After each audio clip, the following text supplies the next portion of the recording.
Welcome po sa atin pong pangalawang session ng ating pong pag-aaral.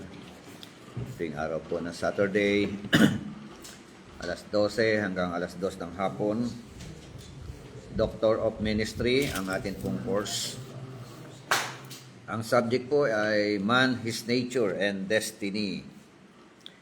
Dito na po tayo sa chapter 6, The Rich Man and Lazarus. So, yung ating pong pag-uusapan. So, Pastor Nars, buksan niyo po sa prayer. Maraming po tayo. Dakilang Diyos, yung makapangyarihan sa lahat sa pangalan ng Jesus, Panginoon, isang pa nandito kami, tinini ang iyong bendisyon sa aming pag-aaral.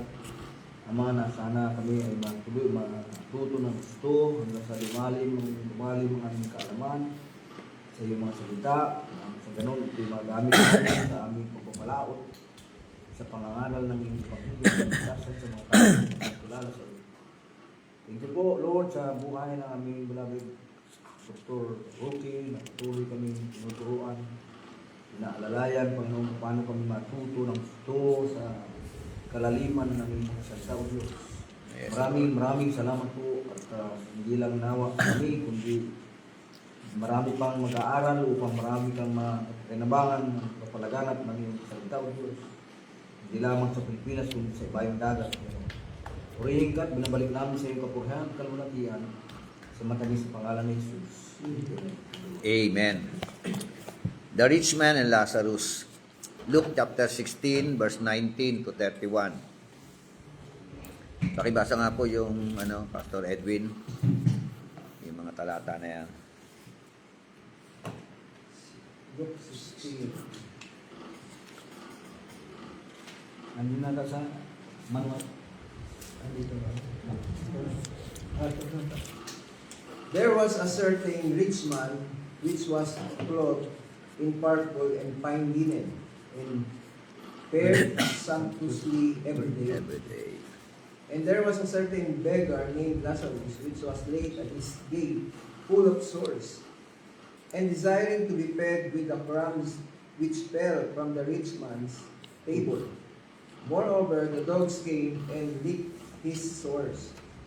And it came to pass that the beggar died, and was carried by the angels into Abraham's bosom. The rich man also died, and was buried. And in hell he lifted up his eyes, being in torments, and seeth Abraham afar off, and Lazarus in his bosom. And he cried and said, Father Abraham, have mercy on me, and send Lazarus, that he may dip the tip of his finger in water, and cool my tongue, for I am tormented in this flame.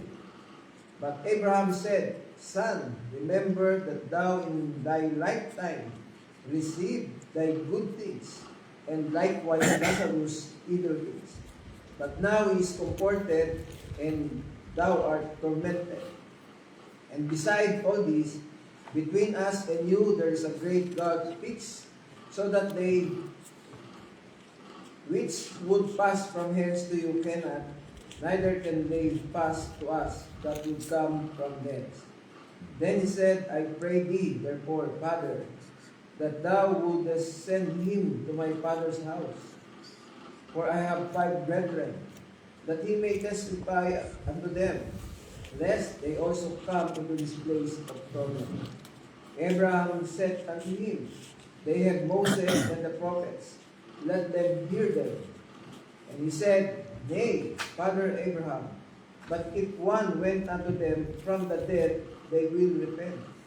And he said unto him, If they hear not Moses and the prophets, neither will they be persuaded, though one rose from the dead. Amen. Ang Diyos po ang siyang magpala sa ating pong kalagitnaan ng kanya pong mga salita. The Rich Man and Lazarus. So dito po sa araw po nito may mga lesson tayong mapupulot, Amen. Unang-una ng lesson, yung mayaman at saka yung mahirap sa katauhan ni Lazarus o Lazaro, pareho silang namatay. Amen. Yun nga yung mga sabi ng verse 22, And it came to pass that the beggar died, and was carried by the angels into Abraham's bosom. The rich man also died and was buried. So, yun po yung unang katotohanan. Amen. Sumunod na katotohanan, pagdating po sa kabilang buhay, may pakiramdam. Yung pong namatay. Sabi ng 24, and he carried and said, Father Abraham, have mercy on me and send Lazarus, that he may dip the tip of his finger in water and cool off, sabi ron, and cool my tongue. Bakit? For I am tormented in this flame. So, meron pakiramdam, ano? May paningin, may pakiramdam. So, sa kabilang banda naman, si Lazarus naman ay comforted. Sa kabila, tormented. Nung nabubuhay yung dalawa, yung rich man, comforted. Diba? Si Lazarus, tormented. Diba? Nahirap no? Walang makain. Wala siya, naghahantay lang ng mga mumu na nalalaglag So, pagdating sa kabilang buhay, naging bumaliktad ang sitwasyon. Ano? Si Lazarus ang comforted, si mayaman ang tormented. So, lahat ba ng mayaman ay papunta ng impyerno? Lahat? Kung mayaman ka na, naging pupunta sa Diyos. Di ba? Hindi lahat ng mayaman papuntang impyerno. Sabi ng iba, basta mayaman, punta na impyerno. Kasi sabi ng isa pang salita, mas madali pang pumasok ang kamelyo sa butas ng karayom kaysa sa mayaman na papasok sa kaharian ng langit. O di, imposible. Imposible ang kamelyo papasok sa butas ng karayom. Di, imposible rin ang mayaman. Diba? So, yan ang sinabi. Pero may kasunod yun. Kaya mahirap talaga pagka isang talata lang binibigyan mo na kahulugan at hindi mo ilagay doon sa konteksto, no? So, ang kasunod doon but with God, all things are possible. Diba? Kahit mayaman ka, basta na may Diyos ka, posible na pumasok sa kaharian ng langit. Diba? Pero pag walang Diyos, ay talagang imposible talaga yan. So, tapos meron pa siyang rito, yung mayaman, humihiling pa Ano yung hinihiling ng mayaman kay Abraham? Request. Ano yung request niya? Kung pwede rin mautusan si Lazaro. Oo, send Lazarus to my father's house. Kasi may 5 kapatid pa raw siya. Diba? Kaya nga Sana wag mapunta rin sa kanyang kinalalan Yan, niya. For I have 5 brethren, no? Anong purpose? That he may testify unto them. Kasi nga, sure siya na diyan din. Save ang final destination. A place of torment. Kaya bigyan ng babala. Kita mo, no? Kung kailan namatay at saka nagkaroon ng pag nanais na magpasugo. Sana, send Lazarus, isugo mo, magministeryo, magmisyon. Dahil galing sa patay, sabi niya. Para sa aking mga kapatid. Sayang, kung nung buhay pa siya, alam niya itong kahalagahan ng misyon, Hindi naging siya, Baka siya na kingdom provider siya. Di ba? Pero nagpasasa siya. Wala nagpasasa lang Kaya, kung alam lang ng mga tao, no? Yung kahalagahan po ng tinatawag na, kaya kayo pinagpapala ni Lord para maging, kayo magsesend kayo ng mga missionary. No? Isa pili pa sa yung the rich man na sabi niya, magtatayo ako ng malaking kamalig. Yun nga Ay mabuhay, kakain ilong. Kung pwedeng siya rin yun, kaya ibang mayaman din yun. Basta mayaman din yun Wala wala, mabubuhay na ako. Oo, sitting pretty na no? lumapit sa Panginoon. Sabi ng Panginoon, hangal na lalaki. Meron akong ekta-ektaryang lupain, di ba? Meron akong mga kayamanan sa bangko. Sa buhay niya, wala naman siyang kailangan. Oo, wala na. Pero, nakalimutan niya yung Diyos. Yun nga Hindi niya alam, meron siyang matinding pangangailangan. Yun Yun, ang hindi niya alam. Pinagmulan Na, ng kanyang oo. biyahe. Alin yung pinaka-importante, hindi niya alam. Oo, totoo yun eh. So, ito yung kanyang kasi ibig sabihin, yung mga namatay sa kabilang buhay, concerned pa rin sa mga mahal sa buhay sa baba, ano? Concern, may pakiramdam Yung eh. mga, Naramdaman niya yung init eh. Hindi siya possible ba yun na, yung magkakapatid eh. Namatay yung hindi nakakilala sa Panginoon. Oo. Possible ba, ganun din yung kanyang inisip doon sa lugar na, may kapatid pa ako doon, puntahan yun. Ito yung sinabi na po ito rito eh. Naramdaman niya eh. Oo, kasi may concern siya, pero wala na siya magagawa. Wala. Nandun siya eh. Oo, di ba? Kaya pag buhay ka pa talaga pag sumikapin mo. Oo, hanggat buhay, may pag-asa. Pag namatay, wala nang pag-asa. Siya doon na yun, eternal. Wala na eh. Oh, tapos yung mga kapatid niya, tupalo. Tagilid pa talaga. Alam niya, tupalo eh. Hmm. Di ba? Katulad din niya. Kaya kailangan may magte-testify. Oh. Pero hindi siya parable, hindi ito parable. Kasi, Yun nga eh. sinabi ng Panginoon, nasa sa parable. Oh. Pero ito, hindi siya kabilang sa parable. Oh, yun nga. Ito, may mga Hindi siya ano parable.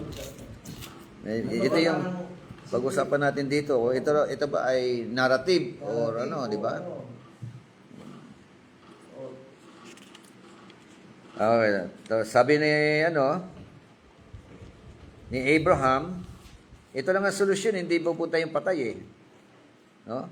They have Moses and the prophets. Oh. Let them hear them. Hmm. Referring to Old Testament, yung mga salita ng Panginoon Diyos. Tapos sabi niya, he said, Nay, Father Abraham, but if one went unto them from the dead, they will repent. Oh. Yan ang Kaya ito yung pinag-usapan natin. Pwede bang yung patay ay magbalik? No? Para mag-ibanghelyo. O yung ibang grupo, iniibanghelyohan yung patay. Pinapatanggap yung mga patay. May mga grupo ng ganyan.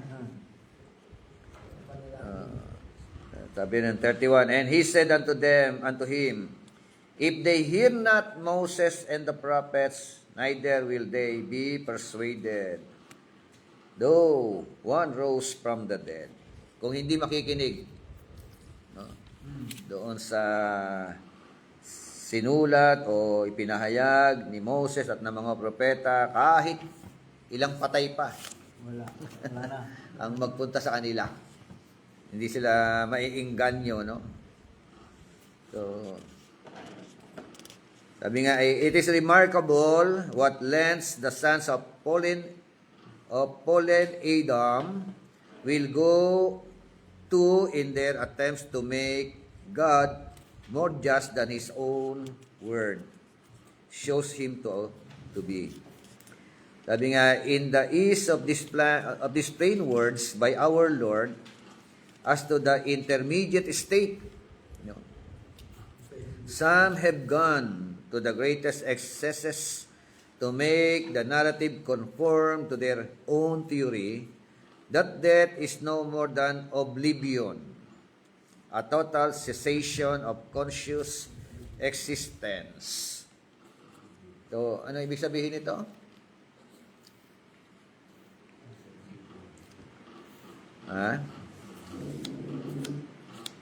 Very remarkable daw yung alin.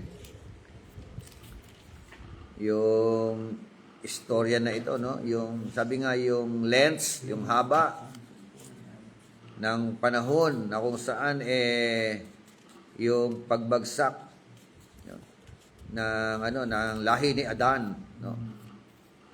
At yun nga will go to in their attempts to make God more just than His own word shows Him to be. Ano yung sumunod na paragraph? Pakibasa nga, ano ibig sabihin niya? In the AC of these plain words by our Lord as to the intermediate state. some have gone to the greatest excesses to make the narrative conform to their own theory that death is no more than oblivion, a total cessation of conscious existence. Okay, so ano raw ang death? Hindi raw po ito yung tinatawag na more than oblivion. Yung pagtigil na ng lahat sa buhay mo. No? O yung tinatawag na total cessation of conscious existence. Yung bang wala na. Pag namatay ka, patay na, wala na pakiramdam. Mali. So, tapos na lahat. Yan ang ganun. Ano. Ganun ang... So, dito po, nakita natin na nung mamatay yung mayaman, Mayroon pa siya. may tormented, may tormention, no? Nakakaranas ng tormented, ano? Si, naman, comforted, no? Isa Lazaro. So, sa kabilang buhay, may ganoon, ano? Sa Hades at saka sa Abraham's bosom. Ngayon ang tanong, does this narrative contain false doctrine? Oh. Kinapapalooban ba ito ng tinatawag na maling doktrina? Na sabi nga ng mga annihilationists, wala na, di ba? Wala na pakiramdam, tapos na ang buhay, tapos na pag namatay. Yun ang maling doktrina. Oo, yun ang mali, di ba? Yun ang mali doon. So, eto ba ay bakit na isulat yan ni Dr. Lucas? Ano pa naman, masailan pa naman yan si Dr. Lucas. Di ba? Maliwanag na pinakikita. Actually, wala sa iba nito, no? Wala. Yung Rich Man and Lazarus, kay Lucas lang meron ito, no? Oo. Itong account na ito? Sa libro niya lang. Okay, basa nga yung buo na anong dito? Pastor Joel? Does this narrative contain false doctrine? The companion Bible calls this passage a notable example of the Pharisees' tradition, which had been brought from Babylon, preparing to the truths which our Lord taught here. The notes in the companion Bible repeatedly say the Pharisees taught. This was Dr. Berlinger's explanation of these solemn passages and probably his greatest doctrinal blunder. Another who shares this view states that the account is a suppositional story told by our Lord in order to expose, that it was told for exposure, not for teaching. In other words, the account is neither punctual nor even instructive as to the intermediate state, for our Lord did not mean to teach anything about this. He meant only to repeat the Pharisees' traditions so as to expose their untruthfulness. But did our Lord ever expose false teaching by repeating it as his own? Could he ever repeat false doctrine without distinctly labeling it as such? Indeed, could he sound as a solemn warning? What was in fact but a false alarm by false teacher? And would it be quite legitimate for him to expect us, in the absence of an explanation, somehow to understand that what he was saying was the opposite of the truth? A repetition of the Pharisees' Babylon traditions rather than the truth to be taken to heart. God forbid that we should over-accept such interpretation of even the most difficult passages of Scriptures. For better wait for further light that to implicate our Lord and Savior in a charge of placing a bottle of poison on the medicine shelf of Scripture without claiming them. Okay, so ano ang itinuturo dito? Ano ang lesson na ating masasagap o makukuha dito sa sinasabi niya rito ng libro na to?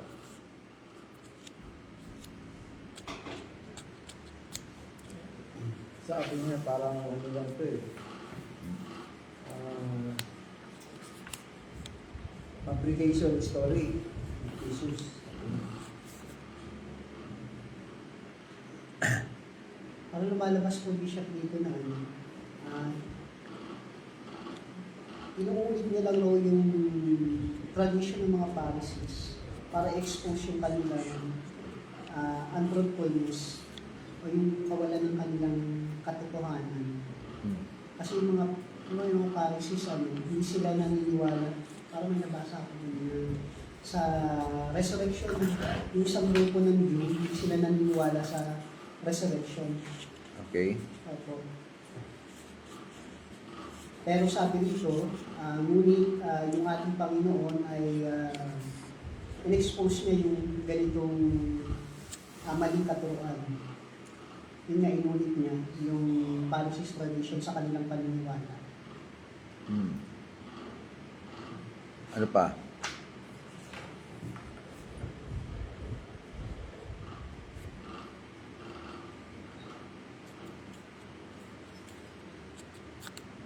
Na ganun yung kumbaga, Ang mga Pharisees ba hindi naniniwala sa kabilang buhay? Sa mga spiritual being? may grupo sila eh. Yung mga Pharisees na ito? Ano pa kasi yung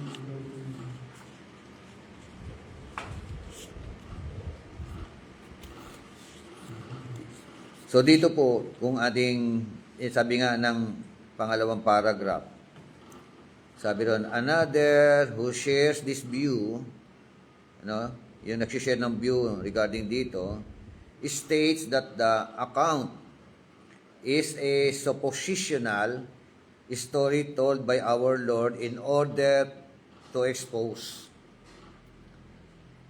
In order to expose that it was told for exposure, not for teaching. Sino ang ini-expose niya dyan? mga Pharisees. Yung mga mayayaman. Ayan. The Pharisees, of course. And the Sadducees.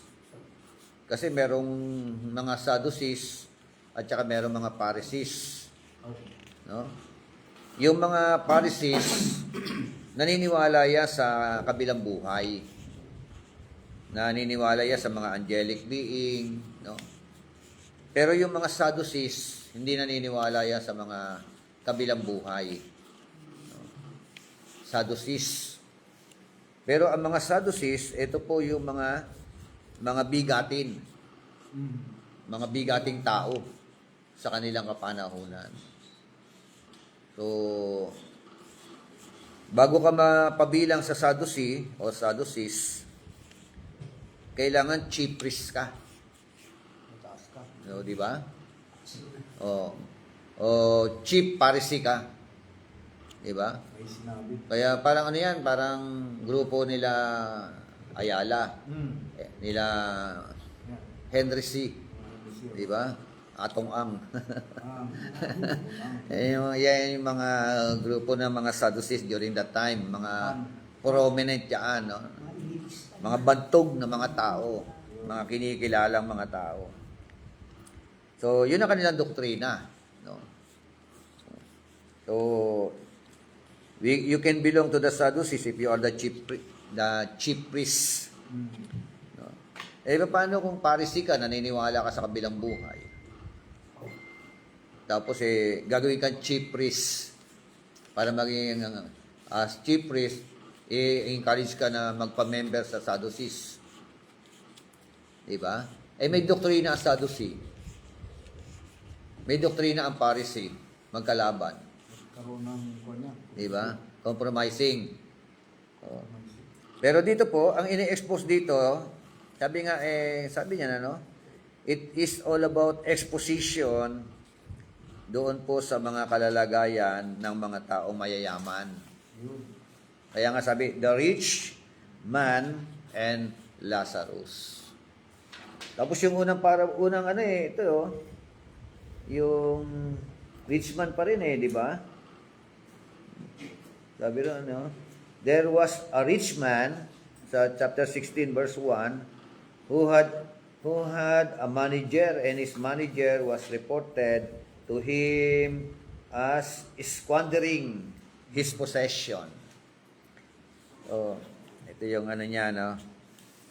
Sabi nga, in other words, sa pangatlong paragraph, the account is neither factual, nor even instructive. Yung account daw, pwedeng fact, di ba? O kaya, pag sinabing instructive, pagtuturo. Nagtuturo patungkol sa intermediate state. Tama? Amen. So, for our Lord did not mean to teach anything about this. He meant only to repeat the Pharisees' tradition so as to expose their untruthfulness. Yun. No? Para ma-expose sila. Yun. Yung kanilang tradisyon. Kasi alam mo naman sa Pharisees tradition. Ano po yung Pharisees tradition? no.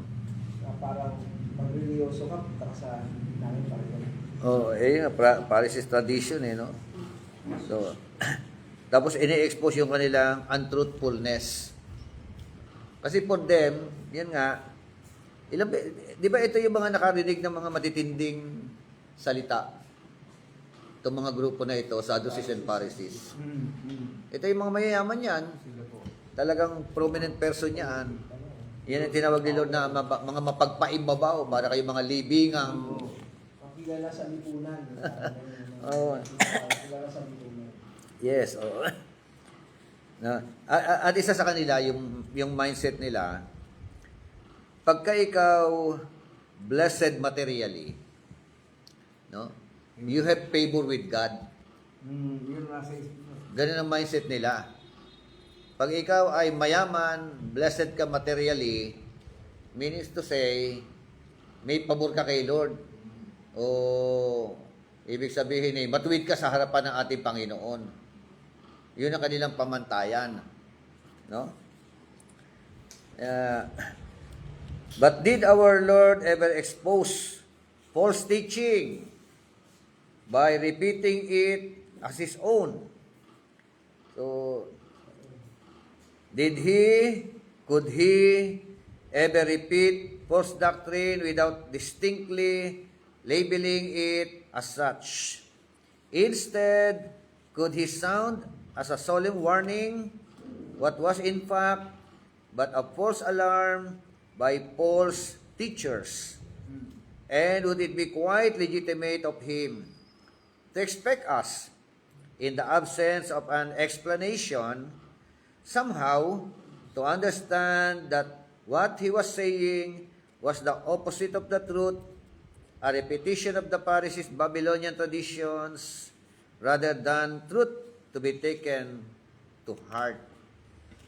So, God forbid that we should ever accept such interpretation of even the most difficult passages of Scripture.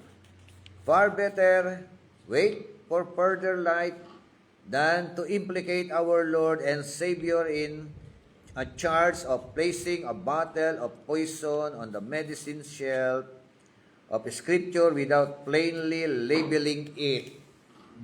Kaya napakahalaga ng interpretation, properly, Para ka raw naglalagay ng Battle of poison. Oo. The medicine, Oo. scriptures.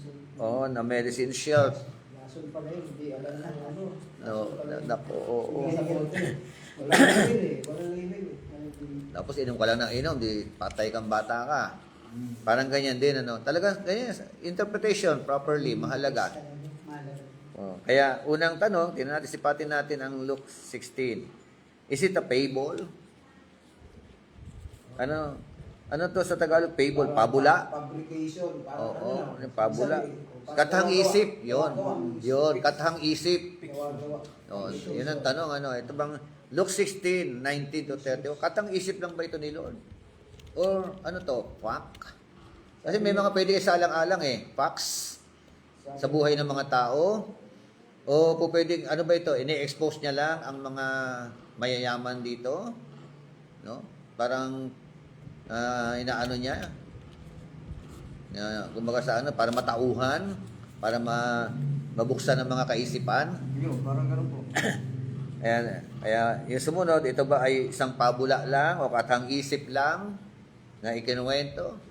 Wala bang katotohanan ito? Hindi ba ito sa intermediate state? Yung tungkol sa purgatorio. Oo, di ba? Ano ba ito? Kasi yung iba ginamit dito, purgatorio. Ginamit ng purgatorio. Ginamit ang purgatorio, di ba? Parang gano'n, intermediate state. So, ibig sabihin, pwede palang babalaan. Sabi ng mayaman, pababain mo yun, si Lazarus. Para bigyan ng babala yung aking mga kapatid. O, di ba? Yung mga gano'n. O, ang daming tinuturo, di ba? Amen. O, tinatin. But there are other ways of getting around the truth. How to get around the truth? Yeah, Pastor Nards, pakibasa nga po yan. Yung pang ano po? Next page po tayo, page 17. Yung The Concordant Publishing Concern. concordant. Yes. The Concordant Publishing Concern, Universalis. O, yung grupo yan ha. Meron na namang grupo yan. Universalist yan. Ibang ano pamphlet yan. by A. Burns. Burns. Seeks to prove that the passage about the rich man in Lazarus is nothing more than a parable. Okay. We would have no objection to this except that by a parable Barnes really means a fable, thus making this the only fable our Lord told during his earthly ministry, denying the reality of what our Lord teaches in Luke 16 verses 19 to 31 as to the intermediate state. Barnes likens the passage of what he calls Jotham's parable in Judges 9. But Jotham propounded an apology or fable, not a parable, in Jotham's fable. Perhaps the oldest extant, he has trees talking to one another in a governmental order among them. Imagine, through the passage has a moral and even dispensational lesson, but it is not a parable. O hindi pala. Hindi parable. Tuloy po. Sige po, hanggang A matapos. parable is a method of speech in which truth is illustrated from the analogy of common experience. And Webster's dictionary, which we have here at hand, defines the word parable thus: a story of allegorical relation or representation of something real in life and nature, or nature from which a moral lesson is drawn for instruction. It differs from the apology fable by narrating events which, though fictitious, might have happened in nature. The strength in his parables of our Lord rightly distinguishes Jotham's fable from parabolic teaching. Certainly in our Lord's parables, he took things which actually could or did happen and used them as likeness. Barnes himself admits that other parables are historically possible, cannot be denied. Page 8, he should have admitted further that all our Lord's parables were historically possible. He calls the story of the rich man and Lazarus a parable, but actually makes it a fable to negate the reality of its teaching. Teaching. Amen. Amen. So, yung tanong kanina, is it a fable? Or ano ba ito? Katang-isip lang ba ito? Yung rich man and Lazarus na ito, yung account na ito? Kasi merong pong isinulat si kay A. Burns. Kasi siya ay isang universalist. Grupo ng pananampalataya yan o paniniwala, universalist. So, ang kanyang layunin he was seeking to prove na yung passage daw about the rich man and Lazarus is nothing more than a parable. What does it mean? Nothing more than a parable. Ang paniniwala kasi ng universalist, lahat ligtas. Walang mapapahama. Kaya universalist. Yan ang mga universalist. Lahat ligtas, walang mapapahama. Kaya nga, dinidinay niya na itong rich man and Lazarus ay isang parabola lang, parabol na gaya ng mga parabol ng Panginoon sa mga nauna. So, yun ang kanyang hindi ito Hindi totoo. facts. Oo, Hindi facts. hindi walang katotohanan. Bumabangga sa kanilang paniniwala. Yeah. Yung Oo, chapter oo. 6. Kaya dinideny niya. Kaya dinidinay niya. Na walang makapahamak. Makakasira sa kanilang Yun ang turo. universalist na belief nila. Yun ang kanila paniniwala. Kaya dinidinay niya ito. Katunayan, meron silang mga special prayer na kung gusto mong mabilis makalipat dun sa parang katulad sa bosom, Abraham's bosom, magpa-pray ka ng special, mahal. Universal yung mga style nila Yung Catholic, may mga ganun silang di ba? Meron din sila. Naniniwala sila sa intermediate state, no? Pero itong mga universalist naniniwala ba sa intermediate state? Hindi. For them, sabi nga, kung ang universalist ay naniniwalang ligtas lahat, Ligtas na. Yun ang universalist. di kaibahan ng mga annihilationists. Is total destruction. Total cessation of existence na. Medyo nagkakatulad sila. Dito rin, walang judgment kung basaan. So, ang naman, Ito naman, annihilationist, walang judgment pero may destruction. destruction, patay na, Pag namatay, patay na. Wala na. Cessation of existence na, oblivion, yung mga tawag doon. Walang judgment. Ito naman, walang paparusahan sa kasalanan. Kaya nga, kaya it is only a Kaya parable. binabangga niya to. Kasi yun yung kanilang stand. So, sabi nga we would have no objection to this except that by a parable, Burns really means a fable, thus making this the only fable our Lord told during His earthly ministry. The only fable. Yung parang katang isip na. Katang isip lang. Ito lang din natatanging katang isip, no? During His earthly ministry. So, denying the reality of what our Lord teaches in Luke 16:19 to 31 as to the intermediate state, no? Ano yan? Dinideny yung realidad na yun nga yung 16:19 ay intermediate state. Si Burns daw inihalin tulad niya, no? Burns likens the passage to what he calls Jotham's parable in Judges 9. No? May parable si Jotham dyan. Si Jotham, ano yung parable ni Jotham? Sige, basahin natin yung parable ni Jotham. Sa 7:21, Judges 7. At nang kanilang saysayin kay Jotham, siya yumaon at tumayo sa tuluktok ng bundok, Gerizim, at inilakas ang kanyang tinig at sumigaw at sinabi sa kanya, digin niyo ako, inyong mga lalaki sa Sikem, upang digin kayo ng Diyos.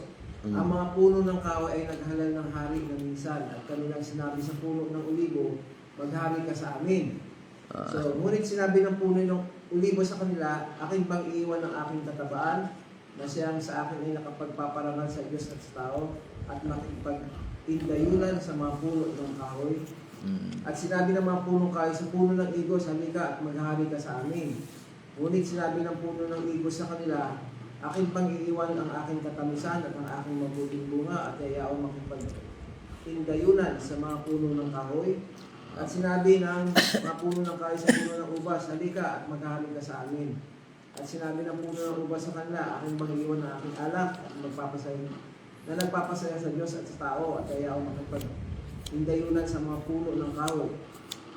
Magkagayon sinabi ng lahat ng mga puno ng kahoy sa dawag, halika maghari ka sa amin. Yan.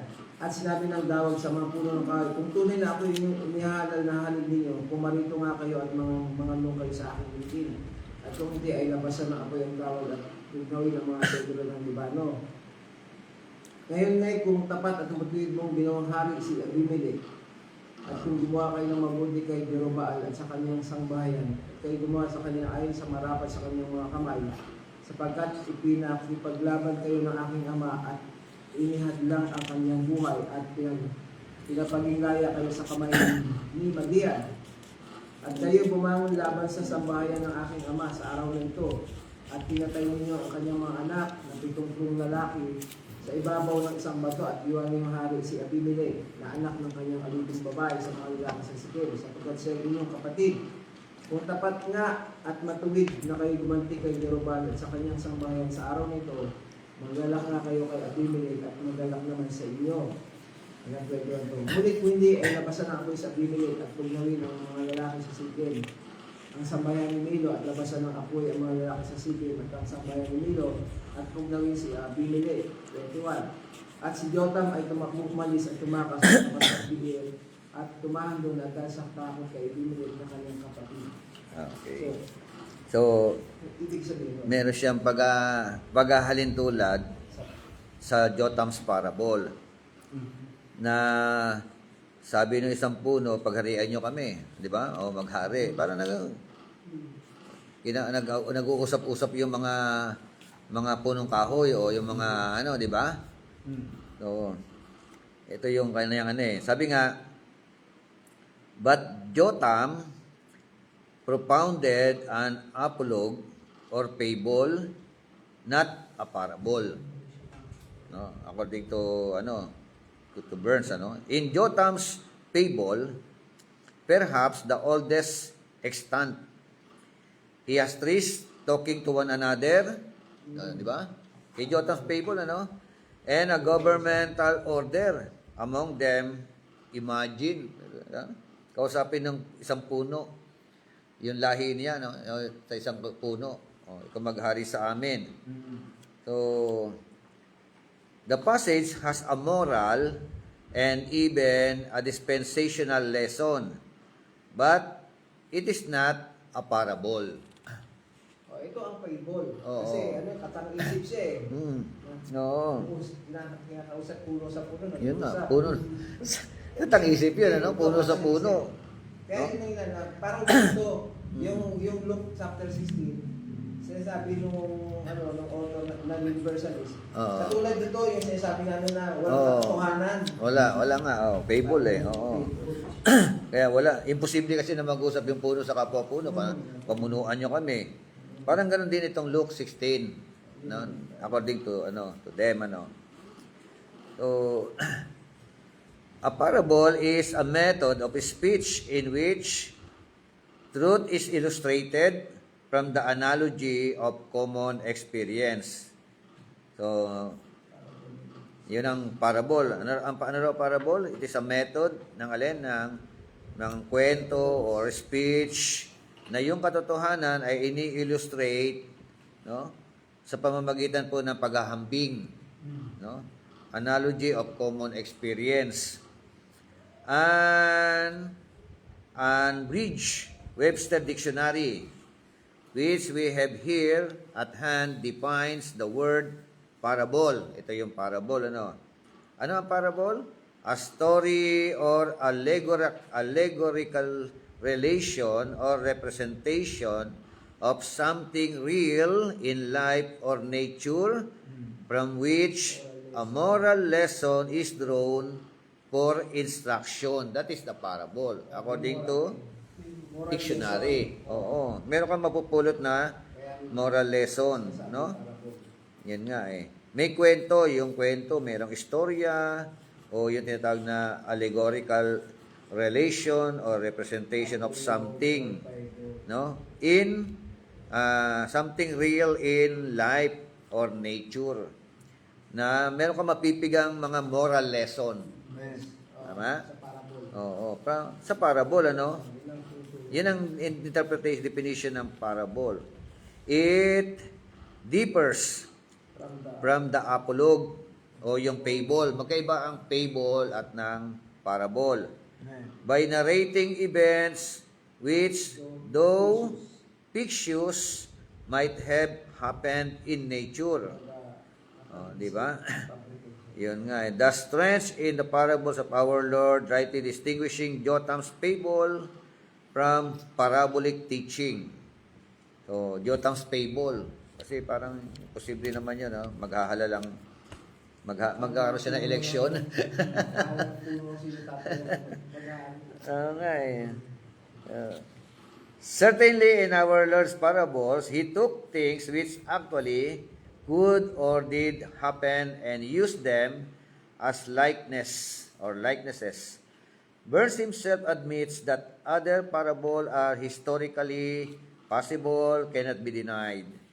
He should have admitted further that all of our Lord's parables were historically possible. He could negate the reality of its teaching. So, ano ngayon ang Luke 16:19 to 31. Mamaya masipat natin Oh. Ano to? Hindi siya fable. Isa fable. Ngayon na sumunod, is it a parable? Parable. Yun, tingnan natin. We believe that many of our Lord's parables had foundation in fact. As for example, that of the prodigal son, there we read that a certain man had 2 sons. And we see no reason to doubt this simple statement that a certain man had 2 sons, or to interpret this differently. Yet that it is used as a parable, no one will deny for. Linked as it is with the 2 parables which precede it, our Lord uses it to point out the fact that there is greater joy in heaven over one sinner who repents than over all the just persons who need no repentance. Okay? So, basa ulit, Pastor Joel. Sumunod na page 38. In the next narrative. In the next narrative, that of the unjust reward of the Pharisees, there was certain rich man, and he uses this account to illustrate a truth. Luke chapter 8, 16, verse 8 and 12. In the next which here considering he goes even further to identify it as actually says, there was a certain rich man and there was a certain beggar named Lazarus. Verse 19 and 20. Further, he does not use it as an illustration or a likeness, no comparison from him. It is a solemn lesson in itself. It is, of course, objected by some that this story cannot be a relation of facts, since in it we have disembodied spirit seeing, talking, having fingers, tongues, etc. In reply, we suggest that until we know more about the quality of soul and spirit, we had better not offer this as an illustration. We do know that it takes more than these physical eyes to see and these physical ears to hear. For within one moment after death, these physical eyes and ears, still connected with the brain, are blind and deaf. They are but the present vehicles of sight and hearing to the man within. But what about Abraham Bosom? In the story, Mr. A.E. Dutch, leading university says of this Abraham Bosom cannot be literally, for he is dead, and even were he alive, the teacher of thousands of believers in his literal bosom is preposterous. Such a picture is indeed preposterous, but Mr. Natch, of all men, does or should know that here we have metaphorical language, a figure of speech used to portray the joy of Abraham, the father of believers, as he received and embraces his children in the faith. Nor is Mr. Natch right in his implication that Abraham is dead in every sense. With regard to the survival of this very man from physical death, our Lord said, "For God is not a God of the dead, but of the living, or all living and believing." Luke chapter 20, verse 33. But suppose the passage in Luke chapter 16, verse 19-31 could be proven to be parable. In that case, it would still depict condition in the intermediate state as they were in our Lord day, employing such terms as finger, tongue, etc. in a metaphorical way to make it reveal something else instead is to harness the words of Christ to our own hubris and opinion. We have an example of this in the Concordant Pamphlets by University. Okay. So, dito po sa account na ito, sa 16:8 hanggang 12, at kung ating titignan sa verse 1, sabi yan, "Now he was also saying to the disciples, there was a rich man who had a manager, and his manager was reported to him as squandering his possession." Sa verse 19, "Now there was a rich man, and he habitually dressed in purple and fine linen, joyously living in splendor every day." So ano to, yung nagtuturo siya, meron siyang, ano to, narrative? Story? Di ba parang, yung nagkukwento, di ba? Dispensation. There was a rich man, there was a certain rich man. No? So, magkaiba, magkaiba yung dalawa. Doon sa isa, walang name na binabanggit. Dito sa isa sa nasilip kasi ng mga theologian, merong name na binanggit. Sa Luke 16:19. Di ba? Amen. At pati si Abraham nandiyan dyan, di ba? Pero yung rich man, wala. Yung pangalan, hindi alam. Wala So, pangalan. at merong, and a poor man named Lazarus. Tingnan natin. Sabi, in the next, which we are here considering, ano yung dapat natin i-consider, he goes even farther to identify it as factual.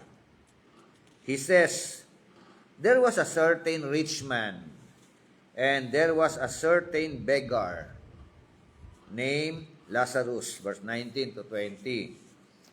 So, further, he does not use it as an illustration or a likeness. He draws no comparison from it. It is a solemn lesson in itself. No? So, yung parable, merong comparison, may analogy. Dito sa meron bang analogy? May comparison? Ang parable. Yung Lazarus, Wala. sa Lazarus. Wala. Parang diretsong kwento. Diretsong kwento to eh. Kwento, no? Kasi moron parable, pag sinabi ng Panginoon na parable, may explanation siya sa... May analogy, no? Oo, Oo. meron siyang explanation sa... Magkukwento siya ng narrative, and then, merong... Explain kung ano to. Oo. Parang yung buto na natapon sa dawag, sa Oo. ipinaliwanag ngayon kung ano ibig sabihin. Oo. Pero ito, Wala eh. Wala Wala diretso siya. ring paliwanag. Walang paliwanag sa Oo. dulo na si Lazarus, ito yung ganito, Oo. si ano, ito. Hindi naman direct na ano. No. So, hindi naman, kung ating titingnan, merong mga parable na may paliwanag ang Panginoon. At may mga parable na wala rin paliwanag ang Panginoon. Tama ba?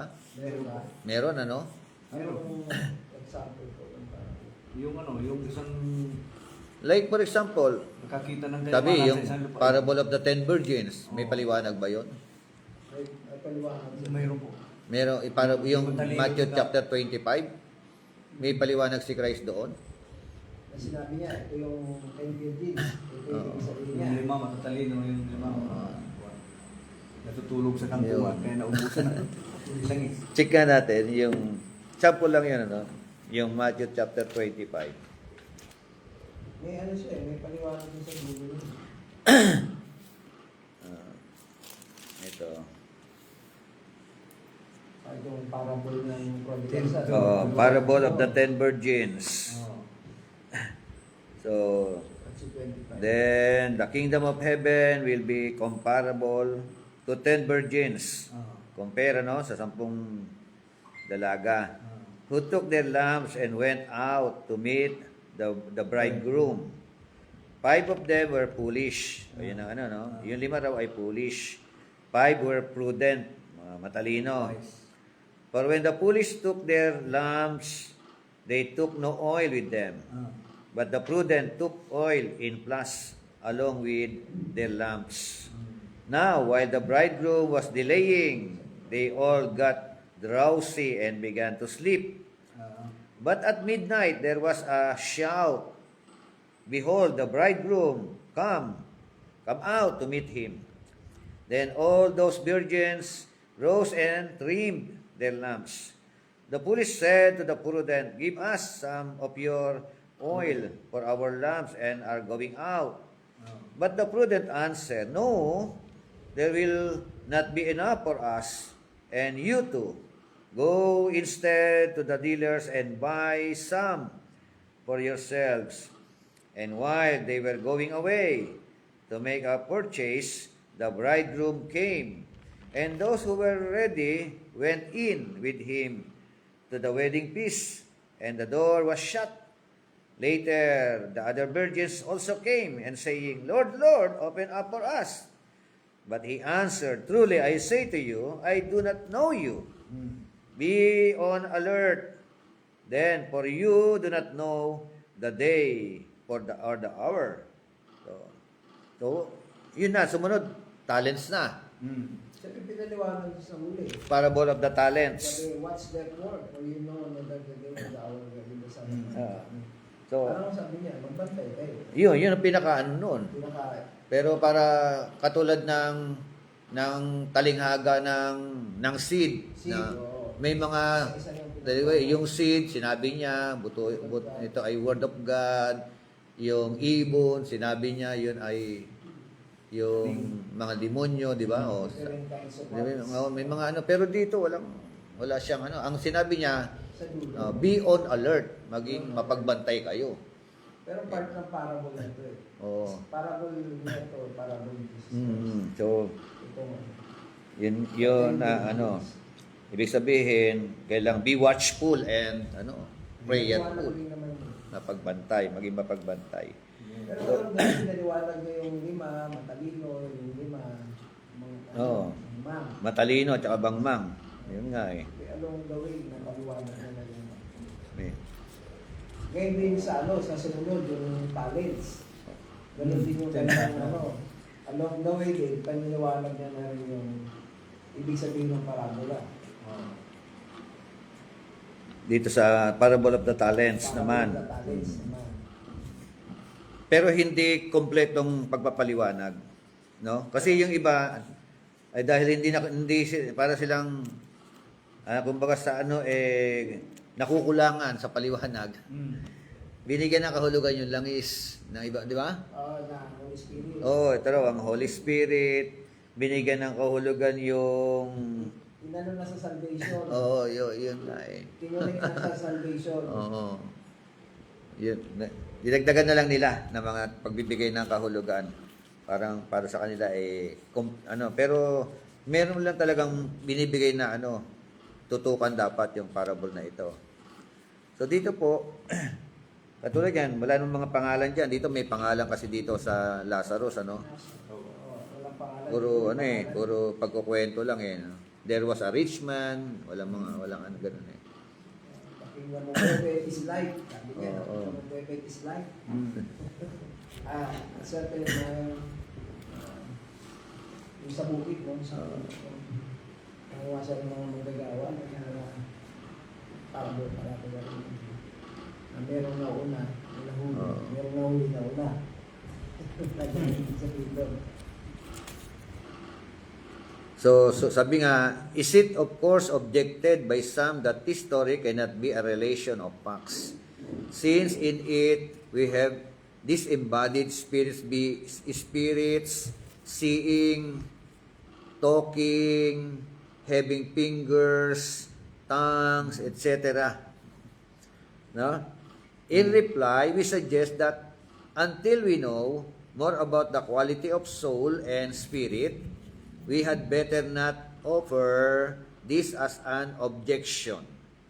We do know that it takes more than these physical eyes to see and these physical ears to hear, for within one moment after death, these physical eyes and ears, though still connected with the brain, are blind and deaf. They are but the present vehicles of sight and hearing to the man within. No? But, what about Abraham's bosom? Kasi doon sa Hades, merong nga tormented may pakiramdam. Sa Abraham's bosom naman, in the story, according to A.E. Nock, leading universalist, kasi mga universalist yung mga nagbibigay ng komento says of this, Abraham's bosom cannot be literal, for he is dead. Kita nyo, no? And even where he lived, the picture of thousands of believers in his literal bosom is preposterous. Preposterous. Tawa-tawa, ridiculous. Parang isipin mo, hindi pa katotohanan. Oo, parang gano'n Parang katang-isip na parang fable. Parang walang katotohanan. Kasi universalist ang stand nila Di ba? Such a picture is indeed preposterous, but Mr. Nock, of all men, does or should know that there or here we have metaphorical language, a figure of speech used to portray the joy of Abraham, the father of believers, as he receives and embraces his children in the faith. Nor is Mr. Nock right in his implication that Abraham is dead in every sense. With regard to the survival of this very man through physical death, our Lord said, "For God is not a God of the dead, but of the living. For all live unto Him." In Luke 20:38. So, yan. Metaphorical, But suppose the passage in Luke 16:19-31 could be proven to be a parable. In that case, it would still depict conditions in the intermediate state, as they were in our Lord's day, employing such terms as finger, tongue, etc., in a metaphorical way to make it relate to anything else. Instead is to harness the words of Christ to our own theories and opinions. So, we have an example of this in the Concordant pamphlet by Burns. So, may mga may mga theory ang mga iba't ibang mga grupo ng pananampalataya Amen. Ano naman kaya ang theory ng mga annihilationist dito? Universalist, may theory, Meron silang mga interpretation. So, sumunod po tanong, is it a dispensational story? Pag sinabing dispensational story, ano ito? Pagkakahati-hati ng story. Dispensational. Sabi nga, Burns in his pamphlet, The Rich Man and Lazarus, presents the passage in Luke 15 and 16 on the lost sheep, the lost coin, the lost son, the unjust steward, and the rich man and Lazarus as one composite parable, and points out a dispensational connection between them. But Burns for Mr. Burns, interpretation is too obviously an attempt to negate the truth of the last two of these narratives. So, ano raw yung kanyang ano? Yung magkaiba sila ng universalist. Yung dispensational connection, ano, ito raw po, no? Pero yung kay ano, sabi nga kay Mr. Burns, interpretation, sabi niya, is too obviously for what? An attempt to negate the truth of the last two of these narratives. So ano yung last two ng narratives na ito? Yun nga, yung dalawang, yung ano, Universalist. yung parable of the lost, ano, no? Yung rich man and Lazarus, di ba? Okay, pakibasa nga itong, ano na to? Page 39. Pastor, ano, Edwin, page 39. Burns in his pamphlets, dispensational, Yes, 39 ba yan? 38, Dito na tayo sa 39.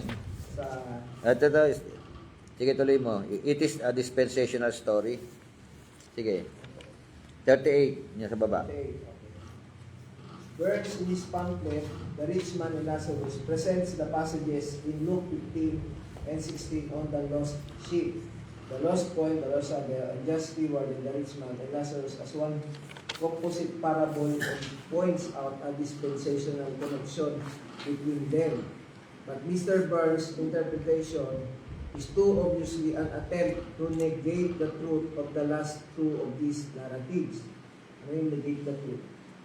While we too have observed dispensational connections between the narratives of the Gospel records, Mr. Burns stretches a point here so as to deny the reality of the teaching of our Lord Jesus Christ as to the intermediate state, that the story of the rich man and Lazarus is not part of a fivefold parable, is evident from the following.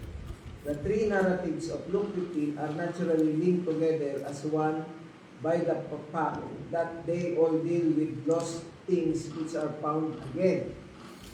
Further, the dispensational teaching in them forms a complete unit.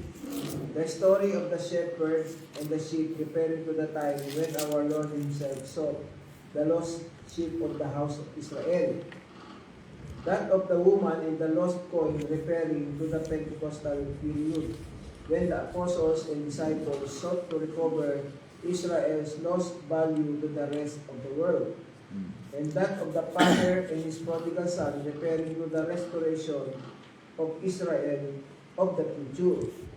Furthermore, the parable of the unjust steward is a separate parable addressed to his disciples, not to the Pharisees and scribes, as is the threefold parable of Luke 15. And finally, there is no proof, as we have already shown, that the story of the rich man and Lazarus is a parable at all. But even if there were an indirect dispensational connection between the narrative of the rich man and Lazarus and the four parables preceding it, this should not be used to make void the basic truth directly taught there. And Burns does just this. He uses an indirect dispensational connection which he feels he sees in Luke 16 to hide and nullify the basic truths our Lord taught there. Thus, he roughly epitomizes the chapter in three words: deprivation, divorce, death of national Israel. But who can deny that the parable of the unjust steward was directed against the Pharisees in his audience who discounted God's just claims upon men because they were covetous of personal gain? Indeed, verse 14 says, "And the Pharisees also, who were covetous, heard all these things, and they derided him. And what shall be said of nullifying the pointed words on divorce and remarriage, which our Lord directed against those same self-indulgent Pharisees, by making them refer to Jehovah's divorce of Israel, especially when the censure here is directed against the man who puts away his wife and marries another. Would God censure himself? Ah. And if this be so, then what shall be said of using a dispensational application to nullify our Lord's solemn warning as to conditions after death?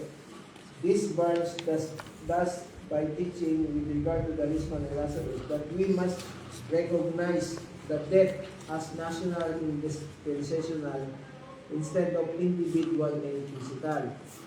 And all this from one who himself writes, the evils of spiritualizing Scripture are all too painfully manifest in the standard commentaries of Christ and Dome, and are sufficient in themselves to deter us from emulating their example. Whatever hidden dispensational connection there may be, our Lord said nothing about national Israel. Look, His words following naturally after chapter 15 were addressed to the rich and covetous Pharisees who lived in self-gratification while criticizing Him for repenting sinners. In the narrative of the rich man and Lazarus, He warned them that conditions might soon be reversed. The self-centered and self-satisfied Pharisees, suffering the torments of Hades, and the repentant sinners, they looked enjoying good things with Abraham. So, okay. Ano yung tinuturo diyan? Ano yung ating mga pinaka-final na ano? Kung ikaw ay gagawa ng tinatawag na sarili mo, kailangan mong magkaroon tayo ng sariling theology diyan o theory, di ba? O ano? Interpretation. Ano yung Luke 16, 19 to 31? Is it a fable? Is it a parable? Or is it a dispensational statement? O ano ba ito? It is an exposition for the rich man and the poor. Diba? Parang pinakikita ng Panginoon dito, i-expose niya yung totoong mangyayari sa buhay ng isang tao pag namatay. O, yun nga, nagtuturo ba ng facts? Diba? Facts or katotohanan. Ma-aware na dapat pag nabubuhay ka, maglingkod ka talaga sa Diyos. Kasi pag namatay ka, na hindi ka naglilingkod sa Panginoon, ito ang kalalagyan mo. Facts ito hindi ito para ko Tsaka pinapakita niya rin yung realidad ng katotohanan ng buhay. Kapag dun sa parables, may pinapakita niya yung realidad ng buhay na dinaan dito sa Kaya lang naman itong mga universalist. Realidad ng buhay or facts about life, Ganito talaga ang realidad Sinasabi yung dispensational, parang kinoconnect niya sa Israel eh. Oo nga, may connect na ito, kinoconnect niya sa Israel. Katulad nga daw yung father and son, na ang kinoconnect ng Lord, yung son, as Israel, na ikinoconnect doon sa Lord. Dahil sa Panginoon doon sa Father as the Lord.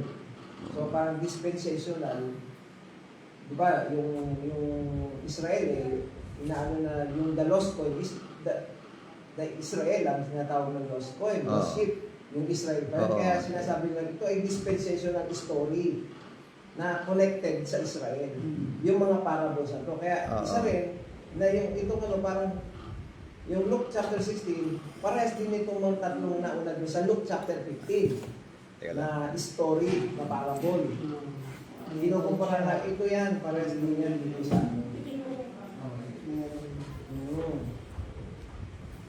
Yun yung pagkakain. Yung ng mga dispensational. Dispensational. The connection with the Israel.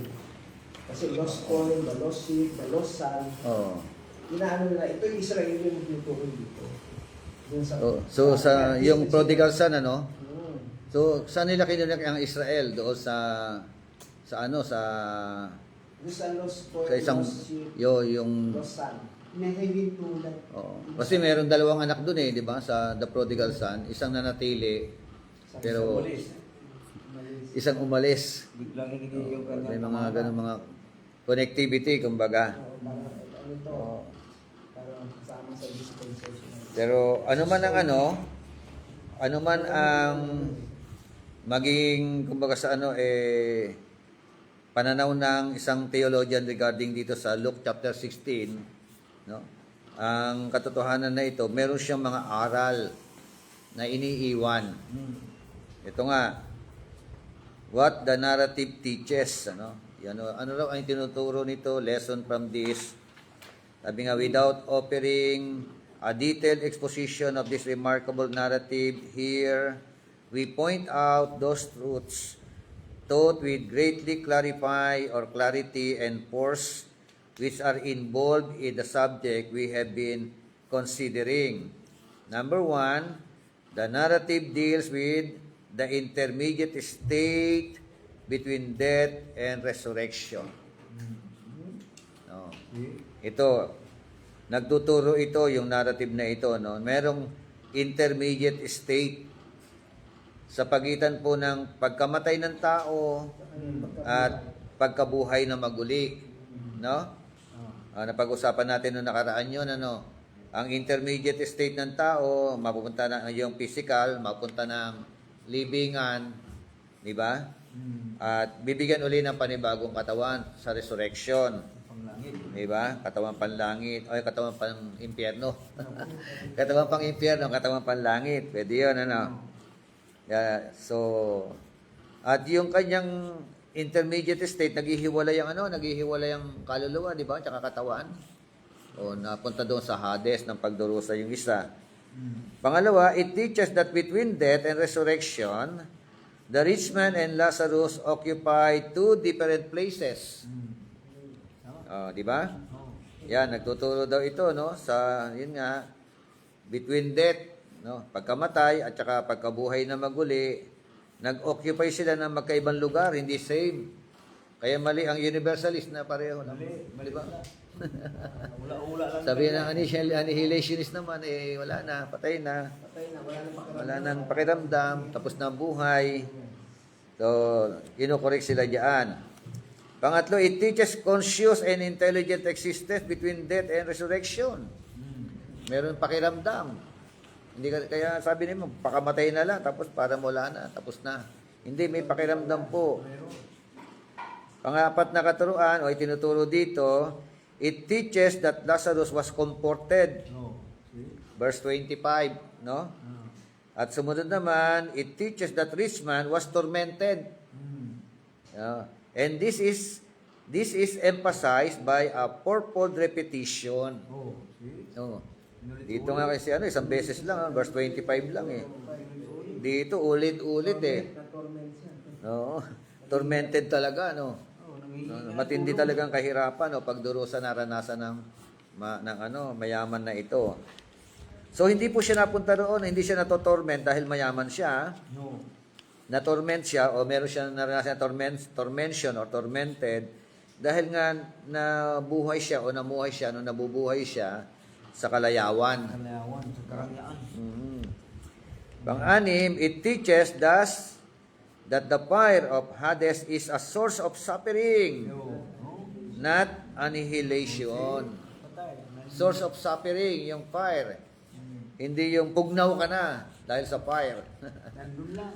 Diba? Nandun ka rin eh, no? Naramdaman May pakiramdam ka at hindi hindi hindi raw itinuturo ng apoy na pag nasunog ka, tupok ka na. Hindi yun eh, no? Yes. Another one, it teaches that the rich man had not changed in character.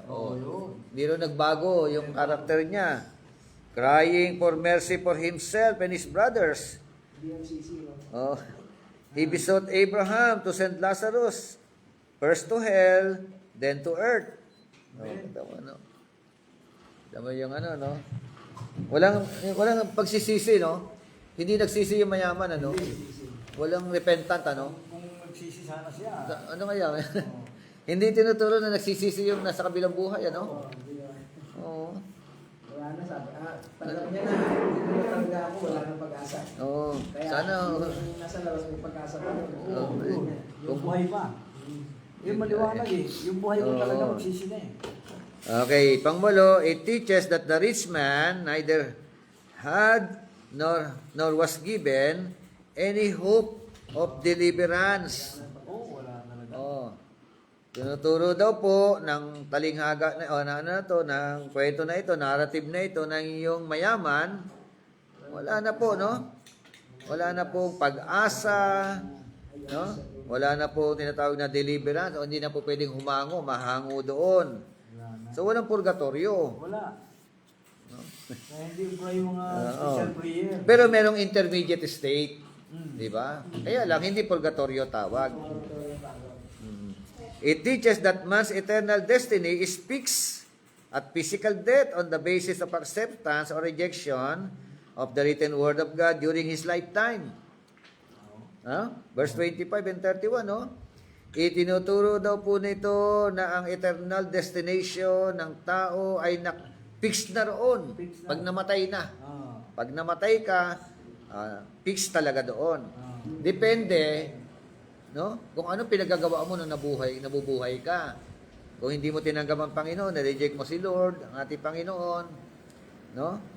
So, lifetime ka doon sa impyerno o sa Hades ng pagdurusa. At pangsampu, it does more than teach consciousness in the intermediate state. It enlarges upon it, describes it, emphasizes the truth regarding it, so as to give ample warning. Amen? So, ito na po, no? Hindi lang ito nagtuturo na merong consciousness, no? May pakiramdam, no? Doon sa kabilang buhay. Talagang dinidiinan talaga ito. No? Dinidescribe talaga ito, ine-emphasize ito. Ang purpose, para sa mga nagbabasa, magkaroon ng warning. Ah. Matakot ka, di ba? Mag-ano ka talaga, mag-prepare ka na. Reforma. So, it teaches that the torment of Hades is avoidable. Oo, tama. Pwede pa Teachers- siya mapunta ron. Oo, pwede. May pag-asa ang tao. Sabi ni, they have Moses and the prophets. How to avoid? Maniwalaan ang salita ng Diyos. Hindi sumapi sa, Anilisyon. sa simbahan. Oo. So, how this one narrative from the lips of our Lord sweeps the support from under these false doctrines of annihilationism and universalism.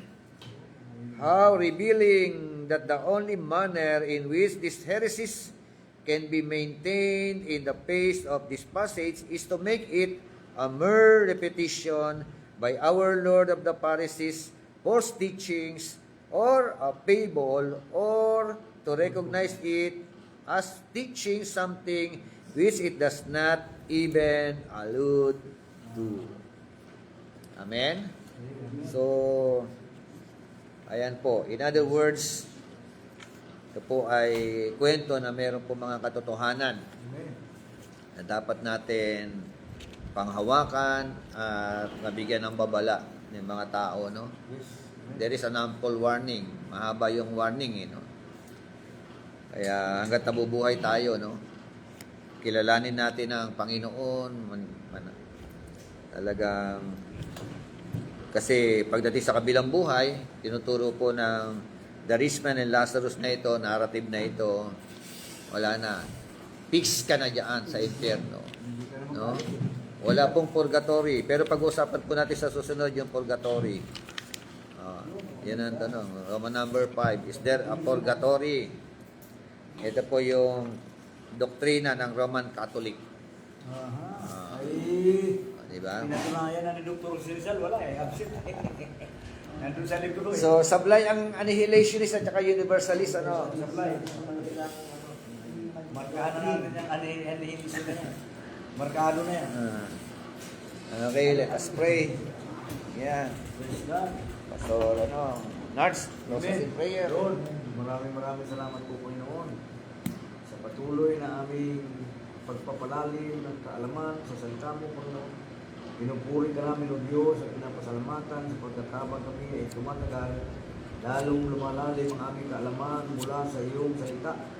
sa pamagitan ng aming matagang tagapagturo, Panginoon, pagpalain mo po ang kanyang mga sambayan mula sa kanyang hallelujah sa kanyang lahi hanggang sa ikaliitan mga kaapu-apuan, Panginoon. Panginoon, gamitin mo sila lalo, Diyos, sa iyong ministry upang marami pang mga taong maligtas. At kami naman patuloy na nag-aaral mo yung gamitin mo po kami, O Diyos, na instrumento sa mga tao hindi pa nakakilala sa iyo habang kami naghahantay sa iyong pagbabalik. At sa iyong pagbabalik, mayroong marami pang mga taong maligtas sa Diyos. Maraming salamat po sa iyong katuruan, sa iyong katotohanan, na dahil sa iyong kamatayan doon sa krus ng Kalbaryo, kami po ay nahugasan at malinis, napatawad, at kami ngayon ay patuloy na nag-aaral para sa iyong salita at mapakinabangan sa iyong ministry, sa iyong programa ng kaligtasan, Panginoon. Ito sa among dalangin ko sa makapangyarihang pangalan ni Jesus. Amen. Lord. Amen. God bless po. Thank you po for your time. Tayo pa tayo, tapos.